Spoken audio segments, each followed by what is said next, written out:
Ahojte priatelia, volám sa Pišta Samuel a pokračujem v tých videách, ktoré som už začal, ktoré vlastne budú nápomocné všetkým tým, ktorí sledujú tú činnosť, ktorú ja vykonávam na internete.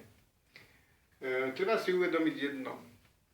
Keďže veľa času minieme na blbosti, na také veci, ktoré sú jalové, môžem spomenúť pozeranie televízie, alebo ja neviem, surfovanie na sieti, v internete, pozeranie rôznych nahraných filmov, alebo drobných, krátkych filmov. Ale jasne, to treba aj zábavu, pravda, že treba, lenže si treba uvedomiť, že možno, ak potrebuješ sa dostať z bodu A do bodu B a že potrebuješ sa nejak finančne posunúť a nezarábaš toľko, tak sa treba zamyslieť, že či by nebolo dobre začať niečo robiť ináč. A ak chceš niečo robiť ináč, tak musíš byť učiteľný. To znamená, že tvoja myseľ, tvoj mozog musí začať ináč pracovať. Treba do neho dávať nové programy.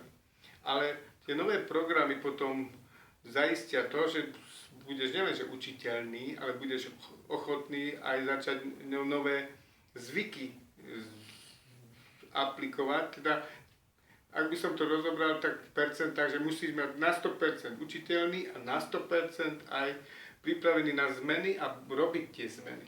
Nestačí 50% alebo 30 a 50 alebo 30 a 100. Bude to rozdiel a nebude sa ti dariť, ak nebudeš takto sledovať, alebo dôsledný, by som to tak povedal. A k tomu, aby si vedel, alebo troška si uvedomil, že kde si teraz, tak ti ukážem takéto schodíky a skús sa niekde zaradiť, že kde sa ty nachádzaš. Tu, na prvom schodíku učiteľnosti, sú ľudia, čo nevedia, že nevedia. Nevedia, že nevedia. Čo to znamená? No, znamená to proste toľko, že ani si neuvedomujú, že oni majú problém. Ani si to nepripustia, ani ich to nenapadne, že by to mohlo byť ináč. Chodí do roboty 10-20 rokov a nenapadne, že kurník veľmi sotva zaplatia a a čo mám z toho? Budem mať taký malý dôchodok a čo? Ani ho nenapadne, že je možné nejaké iné riešenie.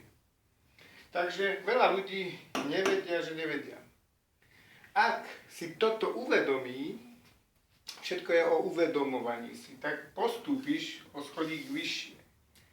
Na tomto schodíku už ten dotyčný, a môže to byť hocikto z nás, alebo teda tí, čo sa tomu teraz prizeráte, tak ten dotyčný, že vie už, že nevie.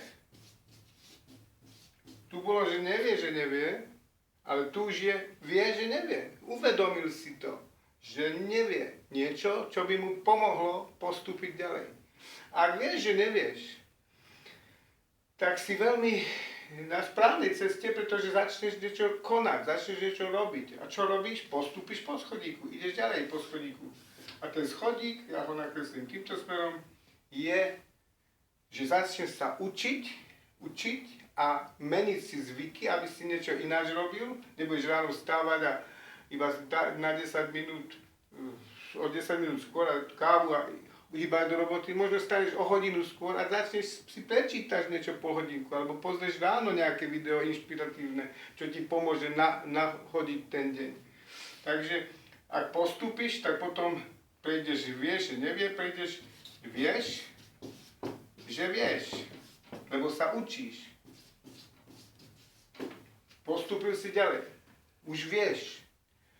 No a keď už tieto vedomosti zbieraš a vieš, že vieš, tak už cítiš, že fajn, tak už by mali byť aj nejaké výsledky, ale výsledky budú, vieš, keď až prejdeš ešte vyššie. Keď sa automatika zapne v tvojom mozgu a ty automaticky vieš, že vieš. To znamená, že ráno, keď sa zobudíš, večer, keď si líhaš, každá myšlienka bude na správnom mieste a ty konáš podľa toho nabudeného programu v tom smere, kam si sa vystrelil. Buď sa učíš tu sa priúčaš nejakej zručnosti, alebo hudobnému žáru, alebo jazyk sa priúčaš, alebo sa nejakej marketingovej činnosti priúčaš na internete. To je všetko na tebe. Ty si vyberáš, že čo ťa zaujíma, ty si vyberieš, či chceš robiť videá a z toho urobiť biznis, alebo chceš byť bavičom na internete, ako to robia niektorí a dostávajú dary za to, ľudia im platia, alebo začneš robiť klikačky na internete, že vlastne reklamy sa vlastne takto posúvajú ďalej, alebo začneš niečo predávať, to je všetko na tebe, ty sa rozhodneš, že čo a ako. A ja tieto veci, keďže už roky ovládam a iba jednu vec som vynechal, dôslednosť, a o tom sa budeme baviť na budúcom videu, že tá téma bude, že nakoľko si dôveryhodný, alebo nakoľko predstavuješ ten žáner alebo tú víziu, ktorú si určil. A toto bude tá téma a v tej sa stretneme na budúce. Tak ďakujem za pozornosť a ahoj.